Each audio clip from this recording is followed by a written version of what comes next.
días, buenas tardes para todos. En este post 18, ya una semana bastante corta, vamos a abordar un tema que está en la agenda nacional, que ha dado que hablar y va a seguir dando que hablar.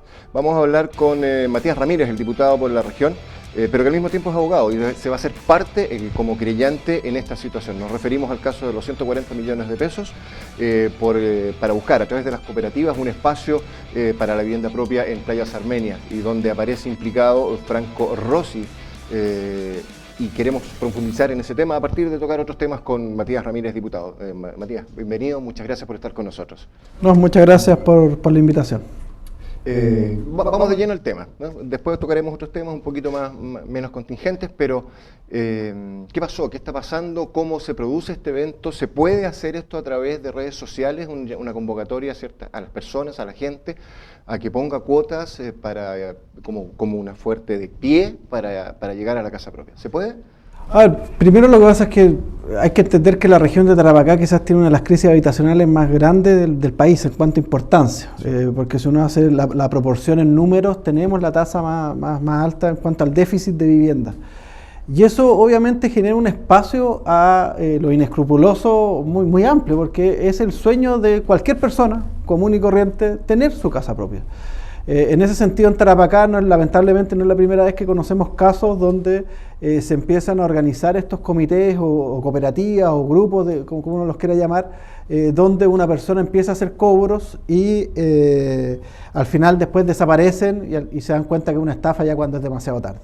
En este caso en particular adquiere una connotación distinta, porque estamos hablando de Franco Rossi, que es hijo del ex senador y diputado por la región Fulvio Rossi, que precisamente durante mucho tiempo, y particularmente en su última campaña al Senado, gran parte de la misma era ofrecer a las personas organizarse en comités para obtener, en este caso, viviendas sociales.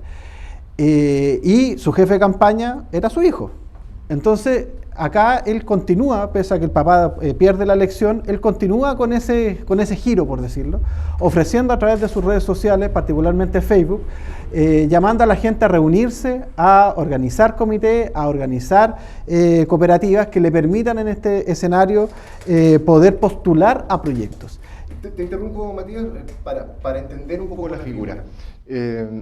¿Cómo funciona un comité o una cooperativa de vivienda? Me imagino que es un grupo de personas que se reúne, busca los mecanismos a través del Estado o algún privado para poder acceder a un terreno y así a la casa propia. ¿Es así tal cual? ¿Es un grupo de personas? ¿Cualquiera se puede reunir como comité o como cooperativa? O sea, efectivamente. O sea, cualquier grupo de vecinos puede el día de mañana decidir reunirse. Bueno, la diferencia es que un comité es porque todos en su ficha de protección social cumplen con el rango para que efectivamente puedan postular un subsidio. Y cuando tú te estableces como comité, la postulación se hace directamente al Serviu de la región respectiva a través de una entidad patrocinante que se denomina hoy por hoy. Y eso es lo normal. Obviamente las cooperativas cumplen otra función, porque generalmente las cooperativas de vivienda son para aquellas personas que no pueden postular a esos beneficios sociales, pero sí se pueden agrupar como cooperativa y tratar de buscar mejores condiciones para adquirir un terreno o postular a otro tipo de proyecto. Entonces, eso existe, eso es una realidad. Lo que pasa es cuando personas juegan con ese tipo de organización y a veces conociendo incluso cómo funciona administrativamente, porque parte de la estafa es que a ti te engañan. Y obviamente uno genera el ambiente de engaño. Y acá estamos hablando de una persona cercana a un ex senador y parlamentario, con el mismo apellido, nada más ni más menos que el hijo, que decía conocer a mucha gente del aspecto político a nivel regional. Y la gente no tenía por qué dudar, porque efectivamente en sus propias redes sociales aparecía con fotos con parlamentarios del día de hoy o con autoridades regionales haciendo campaña. Entonces la gente no tenía por qué dudar que él tenía esa cercanía efectivamente con esas personas. Entonces, en un primer escenario, él agrupa a casi 120 personas, 120 familias, con este sueño de comprar este terreno en Playas Armenia para construir viviendas sociales.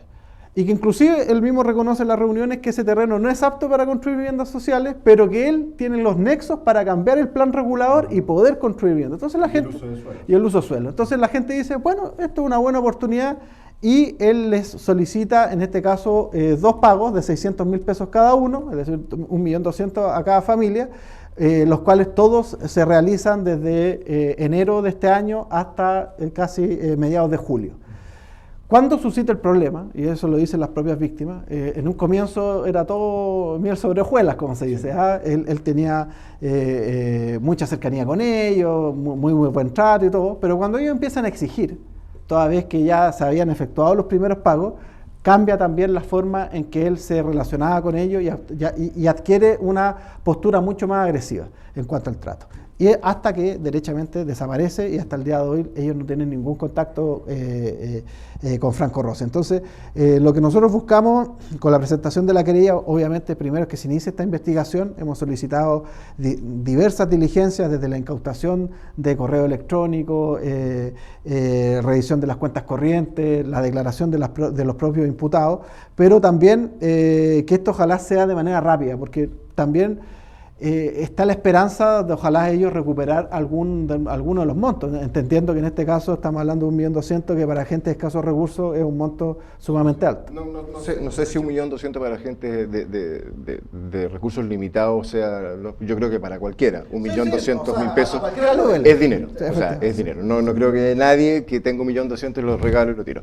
Hay antecedentes en que hubo firmas en notarías, donde una vez desaparecido el principal implicado en esta situación, la gente va a esta notaría y hoy los papeles no están. ¿Están así en la situación?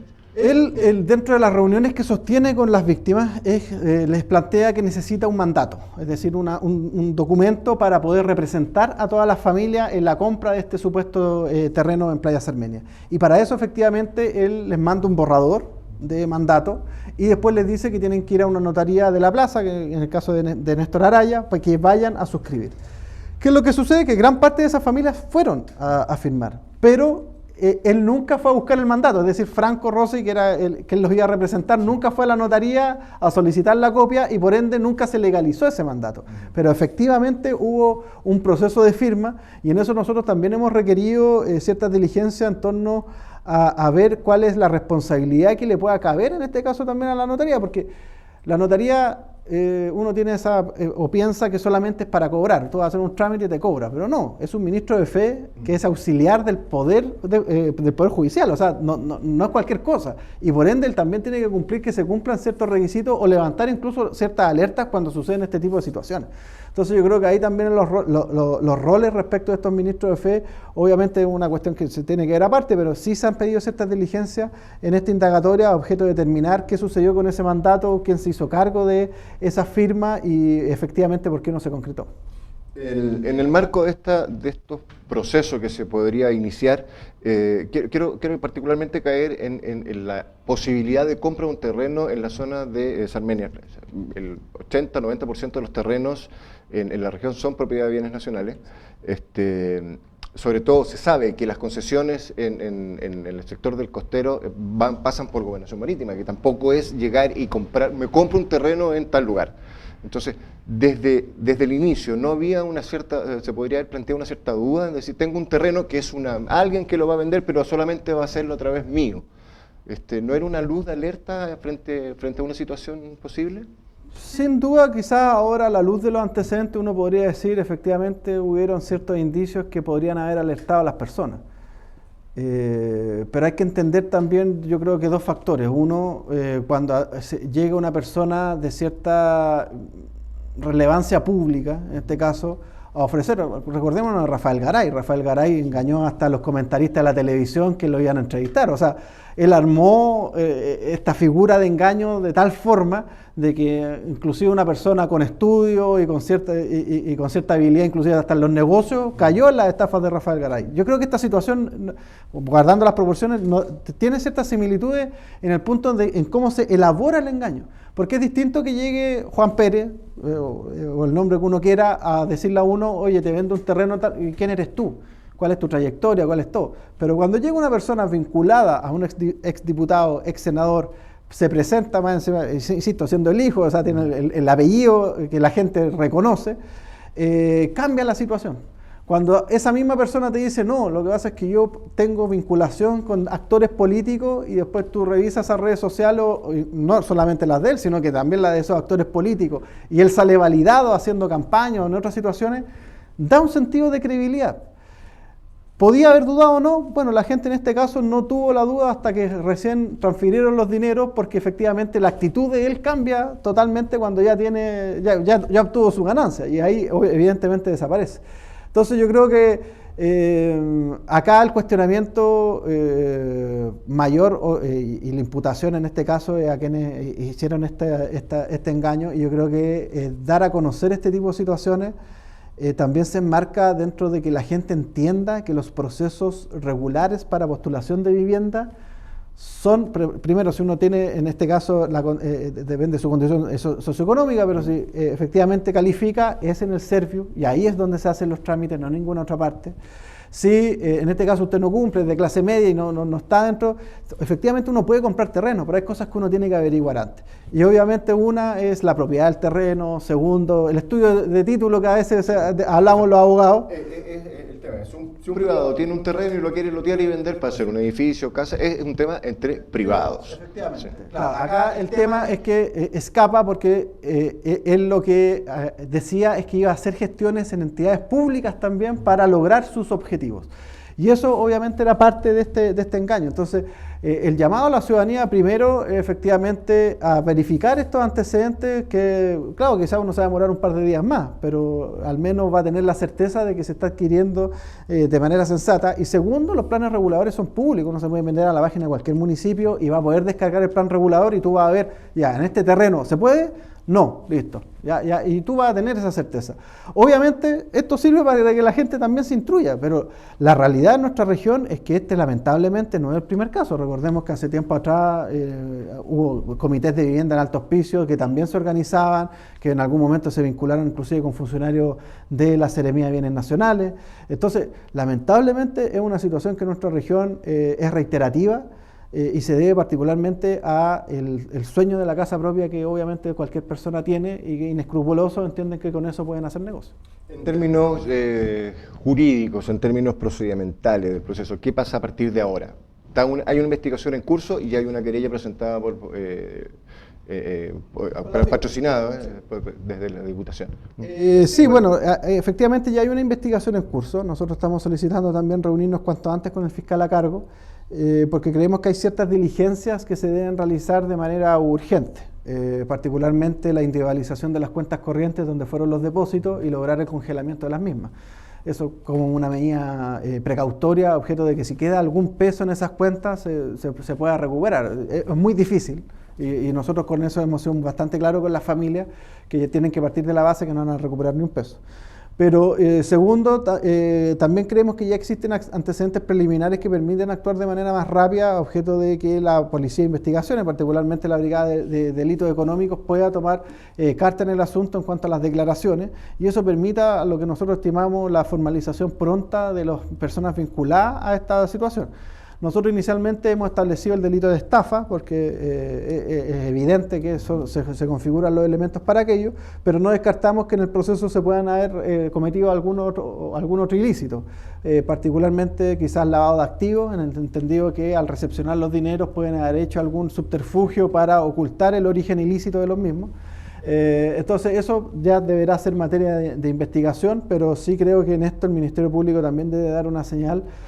Porque, insisto, en el transcurso de la mañana en que interpusimos la querella, hasta ahora nos han llamado al menos 3 comités distintos diciendo que el modus operandi fue el mismo. Es decir, eventualmente podríamos aumentar exponencialmente la cantidad de familias afectadas producto... O sea, pasar de estas 120 familias a quizás un número exorbitante. Exactamente, no solamente exorbitante en cuanto al monto, sino en cuanto a la cantidad de víctimas. Entonces, eso yo creo que eso requiere actuar con celeridad. 120 familias no son 120 números cerrados, detrás de ese uno o de esas 120 familias hay 5 o 6 personas asociadas a ese grupo. Sí, por ejemplo, en Sarmenia cayeron núcleos familiares completos. Porque claro, el hermano le dijo al otro, oye, mira, tengo una oportunidad, revisaron dijeron sí, y dice, hay grupos familiares completos que se metieron en busca de este sueño. Si bien los dardos apuntan a Franco Rossi como el principal implicado en esta institución, hay otros nombres, se supone que hay una acción piramidal en este sentido, hay otras personas inmiscuidas en este tema, ¿no? Bueno, él trabajaba con ciertas personas cercanas, primero que eran cercanas en su momento a su padre, y que después se mantuvieron trabajando con él. Y también hay una red familiar que efectivamente se ve afectada y que aparecen vinculados no solamente recibiendo transferencias, sino que también haciendo otro tipo de gestiones. Y eso tendrá que ser parte de la indagatoria. Obviamente acá no creemos que él sea el único responsable. Y por eso solicitamos una serie de diligencias a objeto de poder abordar efectivamente quienes pueden también tener el día de mañana la calidad de imputados en esta investigación. Hago un pequeño alto porque faltando 5 minutos para las 5 de la tarde, y como siempre digo, las 5 de la tarde es la hora del café con las medialunas, el Café Francesco, en el corazón de la ciudad, el mejor café, una experiencia espectacular. En la Plaza Prat, Cafetería Francesco, piacevole experiencia. Matías, que quiero llevarte a otros temas, ya que esto está más o menos saldado y entendido que hay acciones que hay que seguir y hay que esperar el proceso judicial que respecta. Quiero hablar de temas importantes como es la convención, pero eso lo vamos a hacer después de la pausa, cuando comentemos a nuestros amigos y amigas que el 28 y el 29 de septiembre Circulas Fest, la experiencia de economía circular más grande de Chile y América, 28 y 29 de septiembre acá en Iquique, Hotel Gavina y Plaza 21 de Mayo. Talleres, exposiciones, una experiencia inolvidable. Vamos a una pausa y volvemos.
En el corazón de la ciudad, Café Francesco. Un espacio encantador en Plaza Prat para compartir una agradable experiencia. Porque el día comienza después de un buen café, Francesco te acompaña. Gran variedad de dulces y sándwiches en un espacio agradable en el corazón de Iquique. Francesco te ofrece los mejores desayunos, almuerzos para disfrutar en nuestra terraza. Tarde de café y amigos y buenos tiempos. ¿Cómo te gusta el café? A nosotros, contigo. Porque hoy es un gran día, nosotros ponemos el café. Francesco, piacevole experiencia.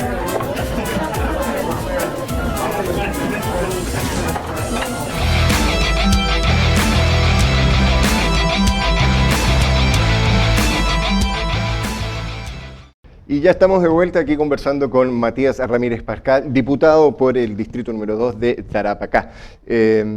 Diputado, conversemos algo que está también en boga, que ha salido ayer, recuerdo algunas enmiendas, no enmiendas, retiremos enmiendas, vamos a acuerdo, la convención. La convención que trabaja en función de nuestra futura Carta Magna.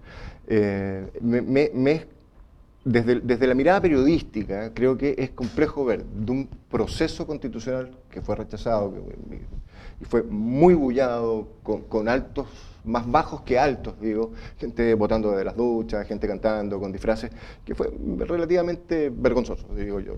Me hago responsable de eso y digo que fue vergonzoso. Ahora llegamos a este nuevo proceso, hasta este Consejo Constitucional, donde todos se pelean con todos dicen vamos a buscar los acuerdos, pero parece que los acuerdos no llegan.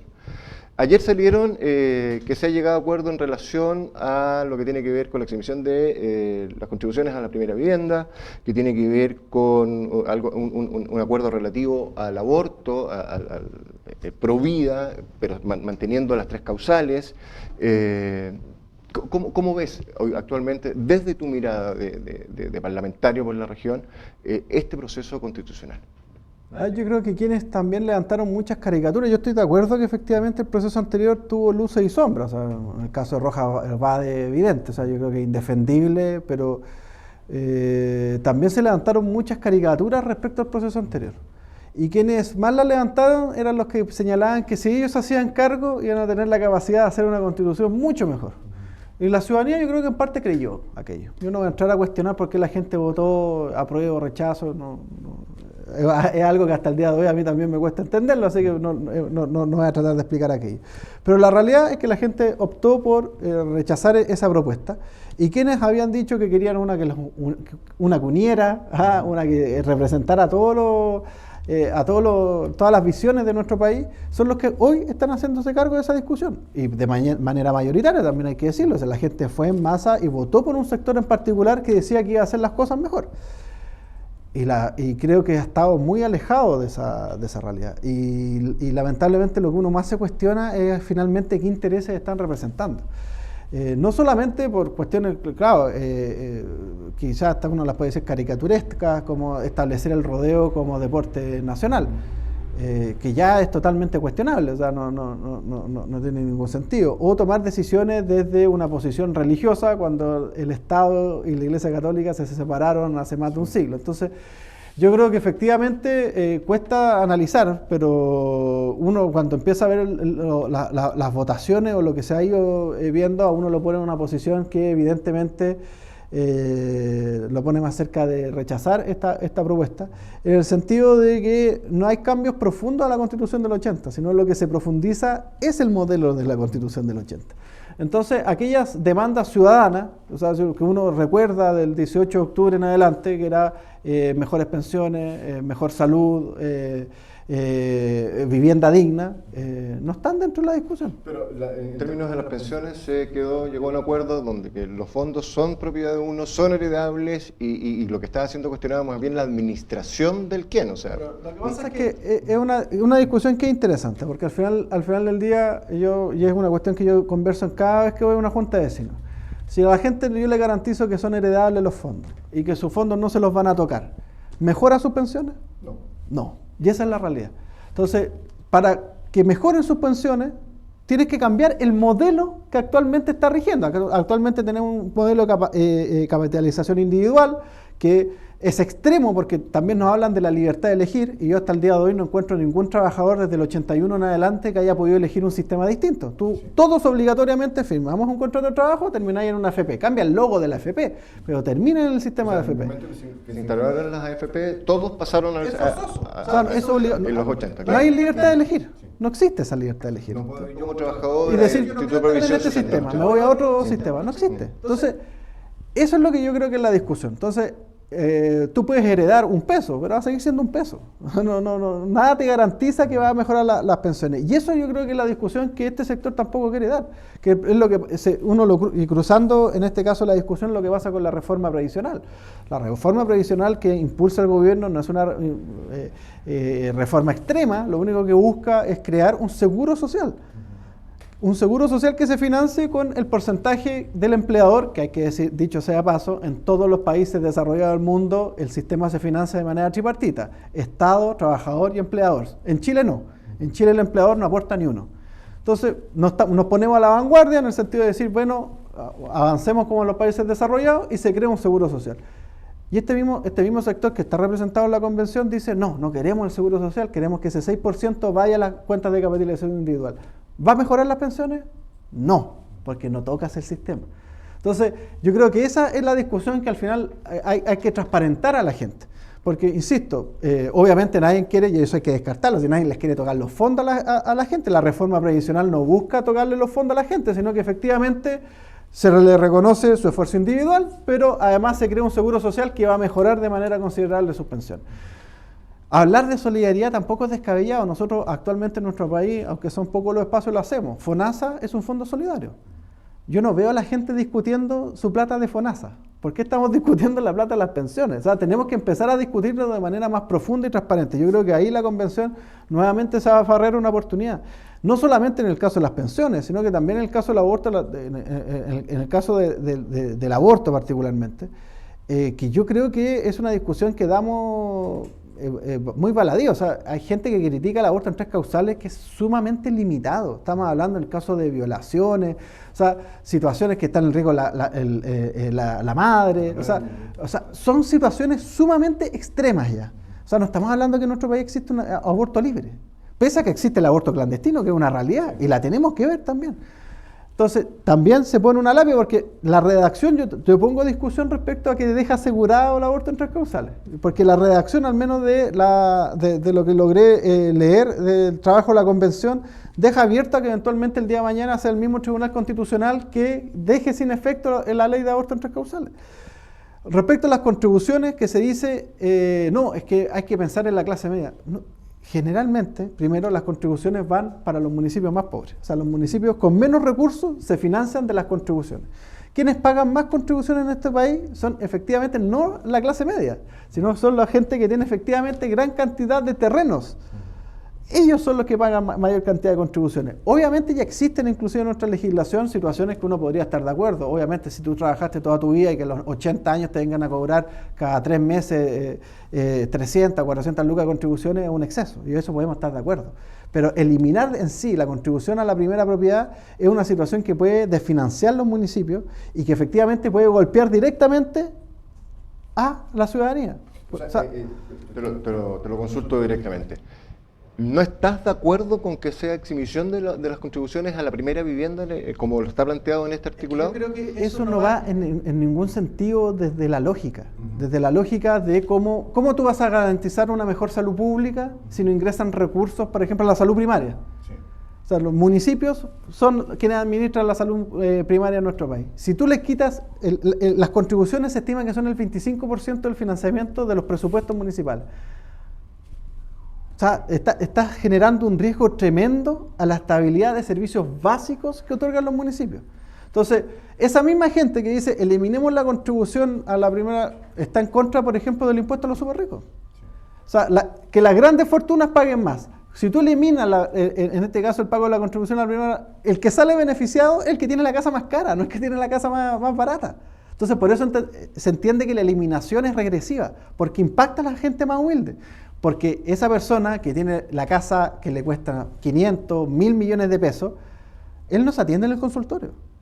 Va a atenderse a la clínica privada. Entonces, su vida no se ve afectada. Y el que se atiende en el consultorio, con suerte, tiene una primera vivienda. Exactamente. Y que muchas veces incluso está exenta por ser social. Pero ya, aunque le paguen esas contribuciones, va a ver afectada su realidad, porque la realidad de su municipio, por ejemplo, se va a ver afectada. Entonces, no es integrar la medida. O sea, porque si por una parte me plantearan, ¿saben qué? Vamos a eliminar en este caso las contribuciones a la primera propiedad raíz y vamos a avanzar en una reforma tributaria que permita efectivamente que las grandes riquezas de nuestro país paguen mayores impuestos o avanzar en una tributación integrada que permita que las empresas dejen de subsumir muchas veces pérdidas para dejar abajo las utilidades y pagar menos impuestos a la renta. Entonces, si fuera de la mano de eso, uno podría decir ya algo de razonable tiene. Pero esto es lisa y llanamente un populismo que, insisto, va a golpear no a la persona que tiene la casa en las comunas más ricas del país, sino que en las comunas más necesitadas. Y en nuestra región, ahí tenemos, esa es nuestra realidad. Entonces, eso yo creo que se hace de manera irresponsable y se está poniendo en riesgo, insisto, un proceso constitucional que es importante para el país, sí, pero avanzar efectivamente en esas transformaciones. Al final se está buscando, por ejemplo, en cuanto a salud, mantener actualmente el mismo sistema. Cuando la crisis de la ISAPRE, son las mismas ISAPRE que ahora quieren que el Estado les pague. Entonces, si queremos avanzar efectivamente en mejorar la salud, la educación, las pensiones, o inclusive el mismo tema de la vivienda, eso requiere muchas veces un Estado más presente, un Estado más fuerte, con todos los mecanismos de transparencia y probidad que tienen que existir, no son, démoslo por sentado, pero requiere aquello. Entonces, estos convencionales quieren profundizar un modelo que ya viene haciendo crisis Y que evidentemente si se llegara a aprobar un texto de estas características, una crisis social está a la vuelta de la esquina. Fuerte declaración, diputado. Tres temas, también orientados hacia a la Convención Constitucional. Derecho a huelga, objeción de conciencia individual e institucional y alguna norma que en el marco como se está planteando estaría beneficiando a los quienes están en Punta Peuco. Mira, respecto de la objeción, es una cuestión que yo creo que quienes cumplen ciertos roles, particularmente, por ejemplo, en temas de salud, y que se financia con recursos públicos, yo no creo en la objeción. O sea, en este caso hay una política pública que tú debes cumplir. ¿Ya? O sea, acá nadie dice que tú, en el caso del aborto particularmente se habla de la objeción. Yo no creo que los edificios tengan objeción de conciencia. Por eso creo que la objeción institucional es una ridiculez, que bueno, es algo que avaló en algún momento el Tribunal Constitucional hace un par de años atrás, pero que no tiene ningún sentido lógica. Entonces yo me pongo un hospital como el de la Universidad Católica, que se financia con recursos públicos, porque no es una institución privada, se financia con recursos públicos, no quiere cumplir una política pública. O sea, yo creo que no tiene ningún sentido. O sea, efectivamente avanzar en eso nos pone en un rango bien complejo, porque al final, por una parte, el Estado va a tener que seguir financiando a esas instituciones y ellas no van a cumplir el rol. Y la objeción puede ser respecto a cualquier tema. Entonces, creo que eso es sumamente complejo. Respecto al derecho a huelga, bueno, lamentablemente en algún momento la nueva mayoría, cuando estaba la presidenta Bachelet, incorporó en la discusión parlamentaria el derecho a huelga y establecerlo. La derecha salió con harta fuerza a irse en contra del derecho a huelga. Y al final salió una cuestión media híbrida del Congreso que no dejó a nadie contento. Limitarlo a nivel constitucional ya derechamente te pone incluso en contra de los propios tratados ratificados por Chile en materia laboral. Porque el derecho a huelga ha sido reconocido por la Organización Internacional del Trabajo y es promovido por la OIT e inclusive por la OCDE. Dentro de los países desarrollados del mundo, la OCDE reconoce el derecho a huelga como una herramienta de los trabajadores. Entonces te pone afuera de los tratados que tú mismo has ratificado e inclusive de las instituciones que tú has luchado por años ser parte activa de esas. Entonces, yo en realidad no entiendo tampoco cuál es la lógica de limitar el derecho a la huelga. Uno ve países, y esto uno encuentra ejemplos no de países que uno venga a decir, oye, no, socialista ni comunista, en Estados Unidos, la cuna del capitalismo, el derecho a huelga está, la sindicalización y el derecho a huelga es sumamente fuerte. O sea, existe sindicalización automática, no existe trabajador que no esté sindicalizado en Estados Unidos casi. O sea, hasta las policías tienen sindicatos. Y las huelgas son, rajatabla, o sea, efectivamente se declara y no se levanta hasta que se logran acuerdos. Han habido hasta situaciones escabrosas donde los capitales han preferido irse y la huelga ha terminado con la disolución de la empresa, pero la realidad es que es una herramienta potente para que efectivamente se mejoren las condiciones laborales. En Alemania ha permitido que, por ejemplo, en el ámbito de la construcción, estén en la vanguardia respecto a los derechos laborales, que acá sería algo muy importante. Acá tenemos una cantidad de empresas constructores que levantan edificios por montones, contratan a medio mundo y cuando te das cuenta no pagan las cotizaciones, o no respetan horarios laborales, o no respetan condiciones mínimas de seguridad. Entonces la huelga es en beneficio de los trabajadores. Limitarla a nivel constitucional, o sea, derechamente es un despropósito hacia los trabajadores y trabajadoras. Entiendo que ellos lo hacen en favor de los empresarios, pero es un camino que es sumamente peligroso y sin retorno, y profundiza la Constitución del 80, no la cambia. Y por último, los temas que tú planteas, por eso lo quise dejar al final, respecto a la situación de las personas condenadas mayores de 65 años planteados. 80, creo ya, 80 años. Y con enfermedad terminal en este caso. Ya. Estadísticamente, en nuestro país, ese rango, el 98% son personas que han sido condenadas por delitos de lesa humanidad. Generalmente en las cárceles comunes tú no encuentras personas sobre 80 años. Entonces es una norma hecha a la medida para las personas que están actualmente en Punta Peuco, con Colina 1, cumpliendo las condenas por los crímenes de la dictadura civil-militar.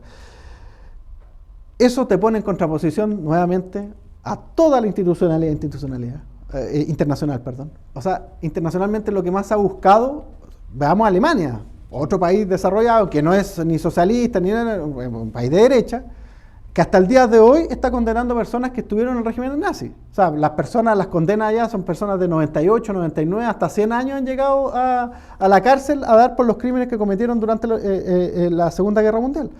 Porque se entiende que ese tipo de condenas, más allá de si es un abuelito o no, es para que nunca más en la historia de la humanidad hayan grupos que entiendan que el exterminio, que las ejecuciones colectivas, que las violaciones son legítimas en algún contexto. Entonces, por eso, a nivel internacional se ha estimado que la condena debe ser eficaz. Y en Chile ha costado, la justicia ha costado. Cuando el otro día, cuando uno ve esta crítica de la derecha de que hay que avanzar y mirar hacia el futuro, y lo muestran así como si fuera como si no hubiese pasado nada, es porque como país tenemos que madurar efectivamente lo que pasó hace 50 años y llegar a consensos mínimos que tampoco estuvieron dispuestos.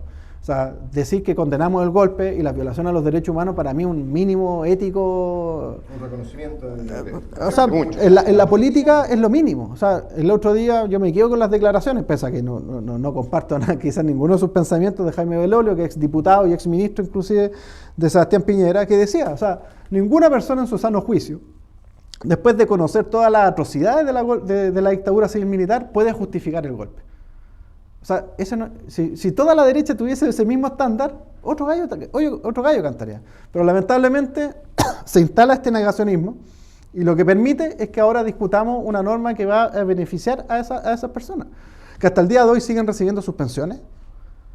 Ellos nunca han sido dados de baja, nunca se ha hablado de degradar a esas personas. O sea, hoy Krasnov sigue siendo jubilado por el Ejército de Chile, una persona que tiene que creo que va en 500 años o más actualmente de condenas. Entonces, esa persona hasta el día de hoy recibe una pensión pagada por el Estado de Chile para que él pueda estar en esa cárcel VIP que es actualmente Punta Peuco. Entonces, cuando eso tú lo llevas a nivel constitucional, es derechamente es instalar la impunidad. Y eso yo creo que efectivamente, insisto, al menos yo creo que las fuerzas progresistas nos pone en un lado que no nos gustaría estar, que es decir, rechacemos una propuesta constitucional. Porque inclusive hasta uno veía la propuesta de los expertos y pese a que tiene ciertas quejas, uno decía, ya, bueno, quizás lo puedo aguantar. Pero esto derechamente nos pone, retrocedemos 200 años, nos pone ya en los tiempos de la colonia nuevamente. Y eso es sumamente preocupante que se dé en este marco de discusión política y que lamentablemente yo no veo que vaya a mejorar la situación, al menos en la discusión en la convención. Diputado, hemos hablado largo y tendido de muchos temas. Le hago una última pregunta y tenemos 1 minuto, 2 minutos para responderla. Va a llegar, todo este documento va a pasar nuevamente a la comisión de expertos y ahí se va a armar el documento, se va a compilar, se va a salir para que la gente lo lea, lo pueda ver, lo conozca y se va a ir al plebiscito. ¿Cuál es el escenario? Usted es el Partido Comunista, es un partido oficial. ¿Qué pasa si este documento nuevo, esta nueva constitución, es nuevamente rechazado? Bueno, yo soy de la tesis que efectivamente el proceso constitucional tiene que seguir. Eso no significa que tenga que seguir de inmediato, porque yo creo que parte de la crítica que se hizo a este segundo proceso es que no alcanzaste ni a digerir la derrota y no se estableció efectivamente cómo se iba a iniciar un nuevo proceso. Entonces partimos con un primer proceso constitucional, con todas las críticas que se quiera, pero con una alta participación ciudadana.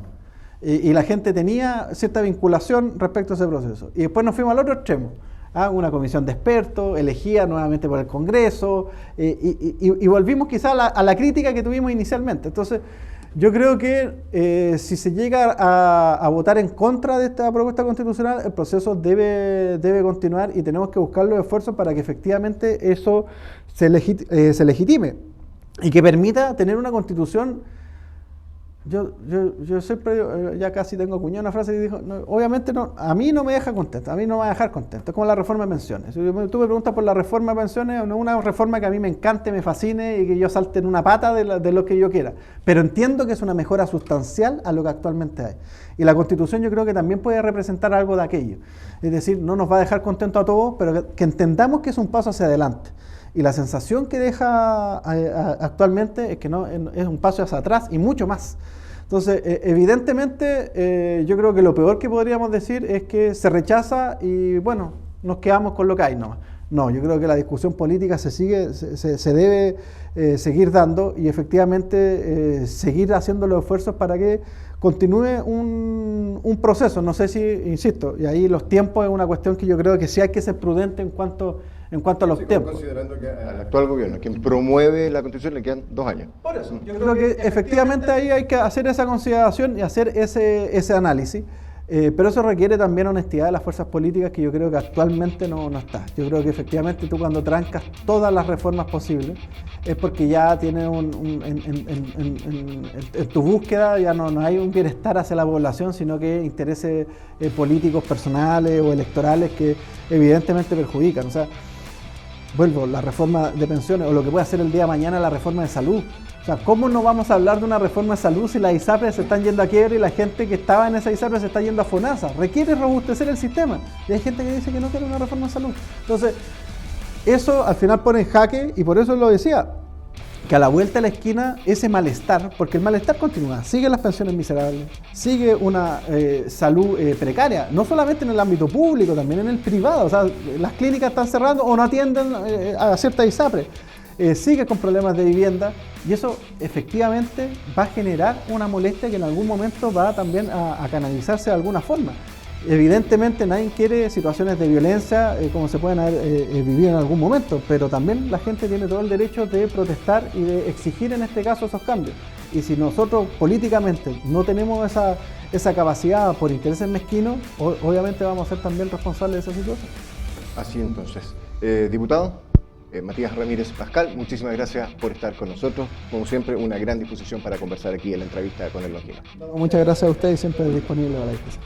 Y aquí estamos, en www.diariolongino.cl. Se me había olvidado nombrar lo que estábamos en vivo, en directo, por www.diariolongino.cl y con nuestros medios amigos, en Tarapacá, diarioavísale.com, y en la región de Antofagasta, diarioangamos.com.